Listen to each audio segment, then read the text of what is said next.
Hello students, मैं Dilip Pawar, assistant professor history, राजकीय मृदा महाविद्यालय में कार्यरत। तो कल जो टॉपिक पढ़ाया था उसी क्रम में आगे बढ़ते हुए स्थापत्य कला के बारे में अपन आज बात करेंगे।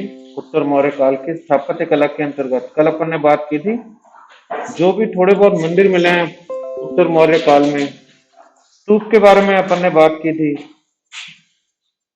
और उसके बाद आज अपन बात करेंगे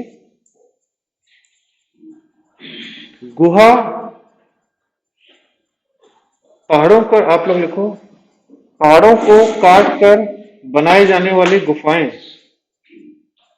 पहाड़ों को काट कर बनाए जाने वाली गुफाएं।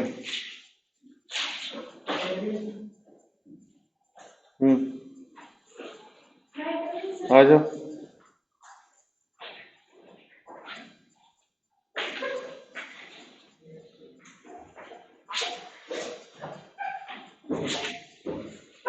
तो पहाड़ों को काट काट के क्या बनाया गया है प्राचीन भारत में?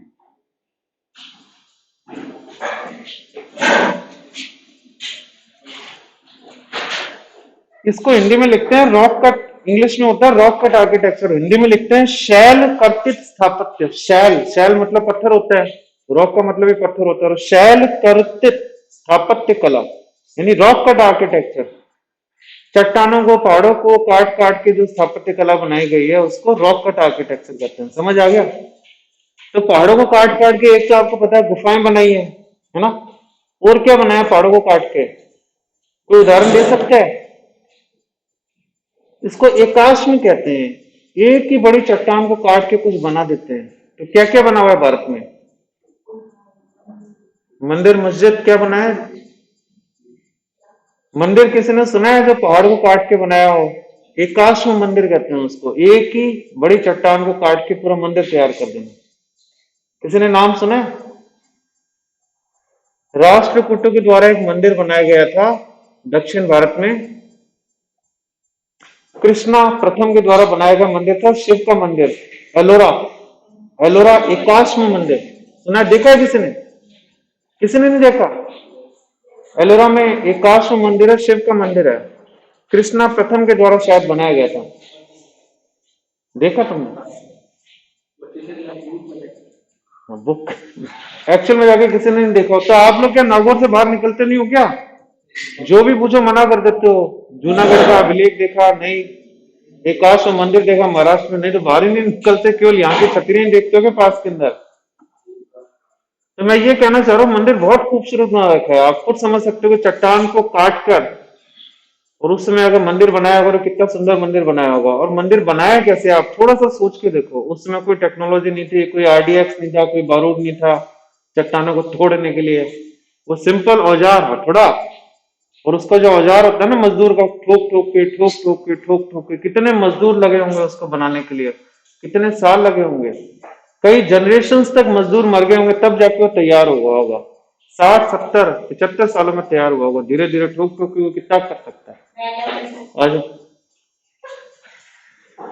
तो इसमें अपन बात करते हैं, सबसे पहला उदाहरण है चैत्य। चैत्य, चैत्य, चैत्य पहाड़ों को तोड़कर, चैत्य पहाड़ों को तोड़कर बौद्ध धर्म में एक पूजा ग्रह बनाया गया था। बौद्ध धर्म में एक पूजा ग्रह बनाया गया था।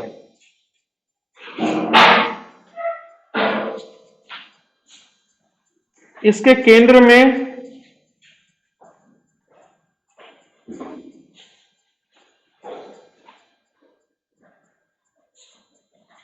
इसके केंद्र में एक मन्नत का पत्थर रखा जाता था। मन्नत का पत्थर जिसको वोटिव स्तूप कहते हैं, वोटिव अंग्रेजी, मन्नत का पत्थर रखा जाता था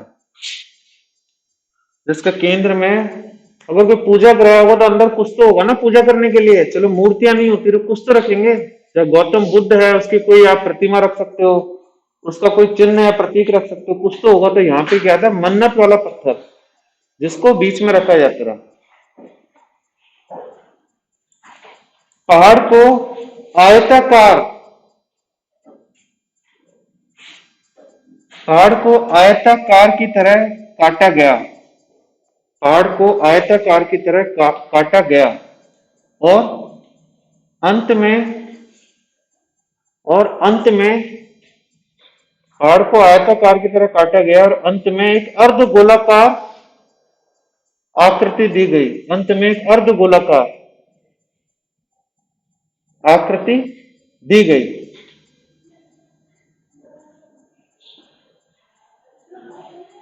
इस ढांचे के दोनों तरफ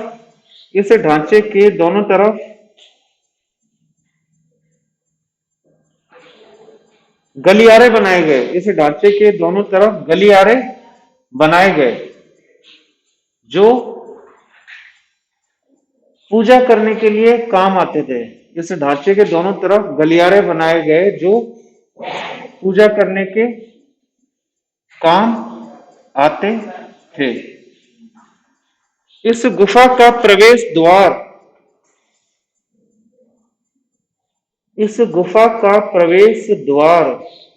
घोड़े की नाल की तरह था। इस गुफा का प्रवेश द्वार घोड़े के नाल की तरह था। नाल मतलब जो उसका पंजा होता है उस आकृति का था। हॉर्स शू, घोड़े के नाल की तरह था। इसको चैत्य की खिड़की कहा जाता था। इसको चैत्य की खिड़की कहा जाता था। चैत्य की खिड़की कहा जाता था।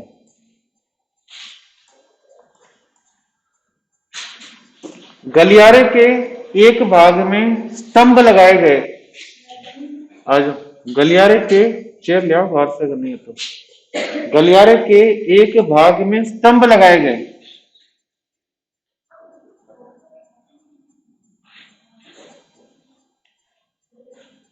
ठीक है। चैत्य के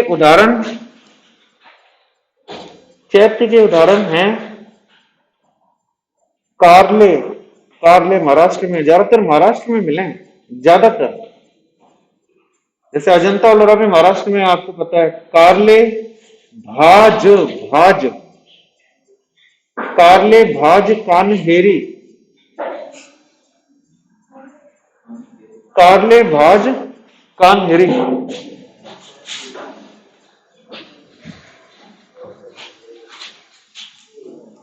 देखो, कारले भाज कान्हेरी। आगे आप हिस्ट्री पढ़ोगे तो आपको इनका रट्टा मारना पड़ेगा भी क्या है ये। यहाँ पे बौद्धकालीन गुफाएं मिली है, बौद्धकालीन चैत्य मिले हैं, बौद्धकालीन बिहार मिले हैं। कारले भाज कान्हेरी सारे के सारे महाराष्ट्र में हैं। तो जो चैत्य बनाया गया उसका आकार क्या रहा, जो मैंने बताया। इस तरीके से पहाड़ को काटा गया और उसके अंत में अर्ध गोलाकार आकृति, इस तरीके से अर्ध गोलाकार आकृति होगी। फिर यहां पे पिलर लगाए गए। पिलर इस तरीके से अपन इनको पिलर कह सकते हैं। लगाए नहीं गए, वही पहाड़ का ही अंश है ये पिलर।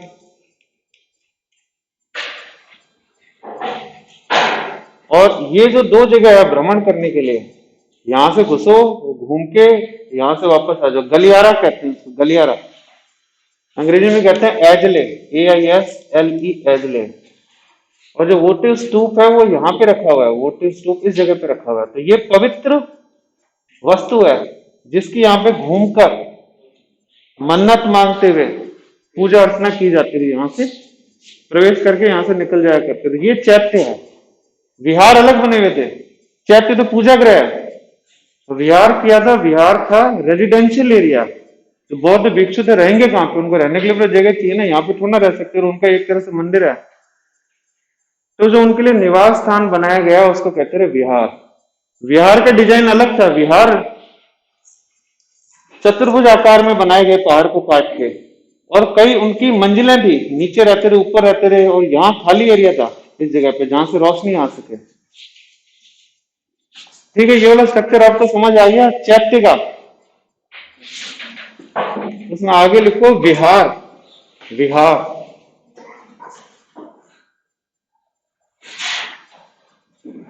विहार बौद्ध भिक्षुओं का निवास स्थान था।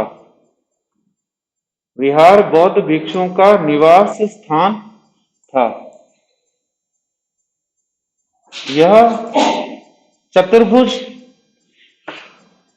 आकार में बनाया गया। यह चतुर्भुज आकार में, स्क्वायर चतुर्भुज आकार में बनाया गया, जिसके केंद्र में एक लंबवत हॉल था। हॉल, जिसके केंद्र में एक लंबवत हॉल था।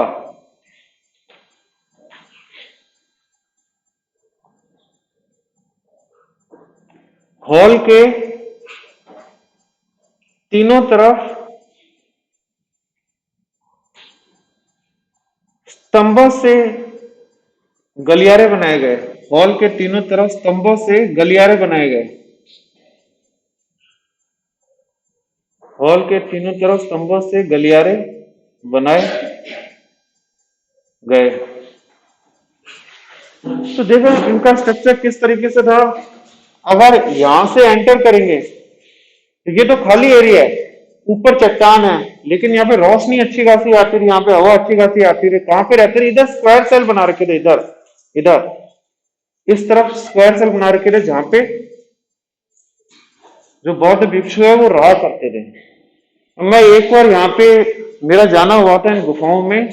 अंदर गर्मी लगती नहीं है, हवा का इस तरीके से नेचुरल फ्लो होता है, रोशनी इस तरीके से रहती है दिन के टाइम में, गर्मी का नामो निशान ही नहीं होता, चाहे बाहर कितना भी टेम्परेचर हो। इनका आर्किटेक्चर इस हिसाब से तैयार किया गया है। और इन स्क्वायर सेल में सारे के सारे बौद्ध भिक्षु रहा करते थे। बीच में खाली एरिया, लेकिन ऊपर से बंद होगा क्योंकि चट्टान होगी, लेकिन रोशनी इस जगह से आती थी, मेन इस जगह से आती है। और जैसे मैंने कहा था, इसके एंट्रेंस में घोड़े के नाल के आकार का इनका एंट्रेंस था।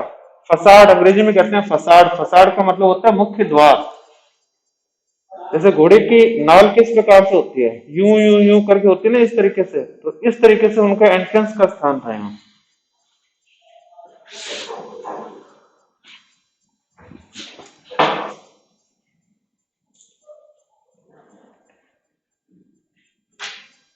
चारों ओर छोटे छोटे चारों ओर छोटे छोटे चतुर्भुज ढांचे बनाए गए। चारों ओर छोटे छोटे चतुर्भुज ढांचे बनाए गए। स्क्वायर सेल्स, चतुर्भुज ढांचे बनाए गए, जहां पे बौद्ध भिक्षु निवास करते थे। जहां पे बौद्ध भिक्षु निवास करते थे। यह विहार भाज, वही सेम जगह है, एक जगह चैत्य बना रखा है भाज में, एक जगह विहार बना रखा है, दोनों आसपास ही तो होंगे। यह विहार भाज, बेदशा, अजंता, कार्ले में मिला है। भाज, बेदशा, कार्ले और अजंता, कार्ले और अजंता में मिले हैं। भाज, बेदशा, अजंता और कार्ले में मिले हैं। अजंता में मिले हुए विहार, अजंता में मिले हुए विहार 3 मंजिलाएं, ट्रिपल स्टोरीड। अजंता में मिले हुए विहार 3 मंजिला है।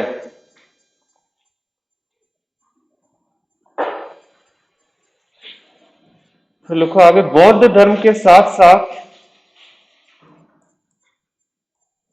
बौद्ध धर्म के साथ साथ जैन धर्म में भी विहार बनाए गए।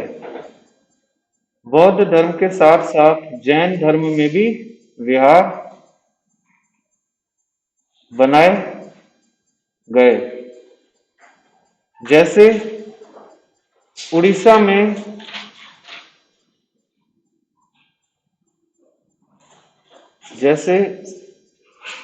में खंडगिरी और उदयगिरी गुफाएं, जैसे उड़ीसा में खंडगिरी और उदयगिरी गुफाएं, यहां पर गुफाओं को रानी गुम्फा गुफा कहा जाता है। यहाँ पर गुफाओं को रानी गुम्फा कहा जाता है। यह आपके लिए जीएस का प्रश्न है कि रानी गुम्फा गुफाएं कहाँ मिली है? उड़ीसा में मिली है। किस धर्म से संबंधित है? जैन धर्म से संबंधित है। कितने मंजिले हैं? यह गुफाएं 3 मंजिला हैं। नहीं, डबल स्टोरीड है, 2 मंजिला है। यह गुफाएं 2 मंजिला है। सवाल किसी पे भी बन सकता है कि 1 मंजिला है, 3 मंजिला है, 2 मंजिला है, कहाँ पे मिली है, उनका नाम क्या है, किस धर्म से संबंधित है। और ये बहुत सुंदर गुफाएं बनी हुई है ये। फिर आगे लिखो, विदिशा में, विदिशा एमपी में है, विदिशा में भागवत धर्म से संबंधित, विदिशा में भागवत धर्म से संबंधित एक स्तंभ मिला है। विदिशा में भागवत धर्म से संबंधित एक स्तंभ मिला है। ये बहुत इंपॉर्टेंट इंफॉर्मेशन है, बहुत बार एग्जाम में आ रखी है। भागवत धर्म से संबंधित एक स्तंभ मिला है। कहाँ मिला है? विदिशा में मिला है। किस धर्म से संबंधित है? भागवत धर्म से संबंधित है। इसके ऊपर विष्णु भगवान का प्रतीक, इसके ऊपर विष्णु भगवान का प्रतीक गरुड़ बनाया गया है। इसके ऊपर विष्णु भगवान का प्रतीक गरुड़ बनाया गया है।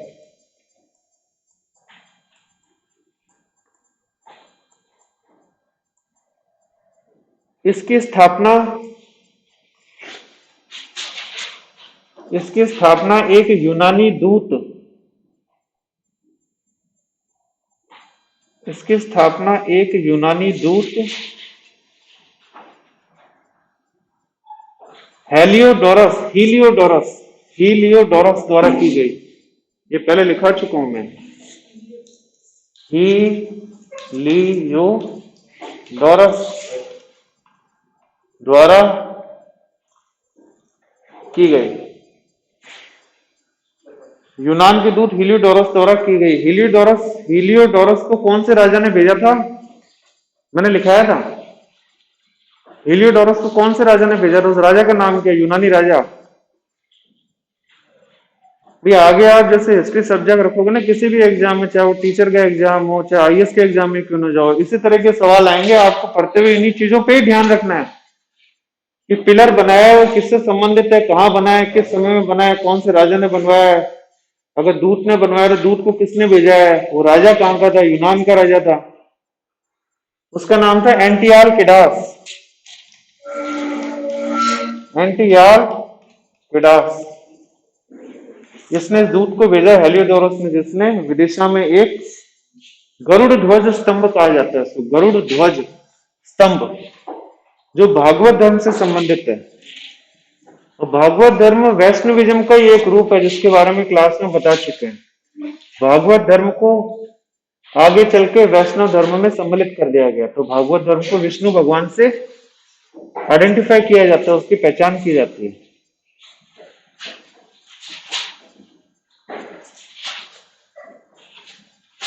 इसी के साथ ही हम यहाँ पे इस टॉपिक का डिस्कशन समाप्त करते हैं। मुझसे जुड़ने के लिए आप लोगों का बहुत बहुत